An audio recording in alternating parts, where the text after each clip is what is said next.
Nios ডিএলএডদের 2022 সালের প্রাথমিক শিক্ষক নিয়োগের নথি যাচাই প্রক্রিয়ায় অংশগ্রহণের সুযোগ দেওয়ার নির্দেশ বিচারপতি সৌগত ভট্টাচার্যের। বিচারপতির নির্দেশ 9 থেকে 18 জুন পর্যন্ত প্রাথমিক শিক্ষক নিয়োগের জন্য যোগ্য প্রার্থীদের যে নথি যাচাইয়ের প্রক্রিয়া চলবে তাতে সুযোগ দিতে হবে সব মামলাকারীদের। স্বাভাবিকভাবেই শুনানি চলাকালীন প্রশ্ন ওঠে, মামলাকারী ছাড়াও অনেকে আছেন যারা নিজেদের যোগ্য বলে দাবি করেন, তাহলে তারাও কি সেই প্রক্রিয়ায় অংশ নিতে পারবে, নাকি নথি যাচাই প্রক্রিয়ায় অংশ নিতে গেলে তাদেরকেও মামলা করতে হবে আদালতে?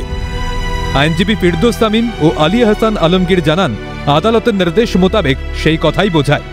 প্রসঙ্গত এর আগে সুপ্রিম কোর্টের নির্দেশ ছিল নিওস ডিএলএডদের সুযোগ দিতে হবে 2022-এর প্রাথমিক শিক্ষক নিয়োগ প্রক্রিয়ায়। প্রাথমিক শিক্ষা পর্ষদ শীর্ষ আদালতের নির্দেশ মানলেও শুধুমাত্র যারা শীর্ষ আদালতে মামলা করেছিল তাদেরকেই তালিকাভুক্ত করে প্রাথমিক শিক্ষা পর্ষদ। এবার ফের হাইকোর্টের নির্দেশের পরিপ্রেক্ষিতে কয়েকশো প্রার্থীর নথি যাচাই করতে হবে প্রাথমিক শিক্ষা পর্ষদকে।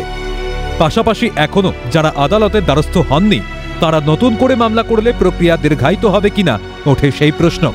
এ ব্যাপারে আইনজীবী ফিরদৌস তামিম জানান, 30 মে প্রাথমিক শিক্ষা পর্ষদ বিজ্ঞপ্তি জারি করে 9 জুন থেকে 18 জুনের মধ্যে নথি যাচাইয়ের যে সময়সীমা দিয়েছে তা বাড়ানোর জন্য সুপ্রিম কোর্টের কাছে আবেদন করা যেতে পারে। এখন দেখার কত দ্রুত নথি যাচাইয়ের প্রক্রিয়া শেষ করা যায়।